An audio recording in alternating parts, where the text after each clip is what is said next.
তো দেখে নিই তুমি যেই মানুষটাকে ম্যানিফেস্ট করছো সেই মানুষটা তোমার ফিউচার হাজবেন্ড হিসেবে কেমন বা ফিউচার ওয়াইফ হিসেবে কেমন।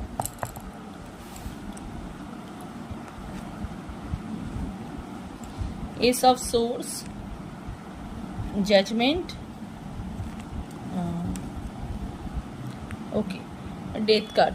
দেখো তুমি যেই মানুষটাকে ম্যানিফেস্ট করছো, ঠিক আছে, সেই মানুষটা ফিউচার পার্টনার হিসেবে সেই মানুষটা কিন্তু একদম ভালো না।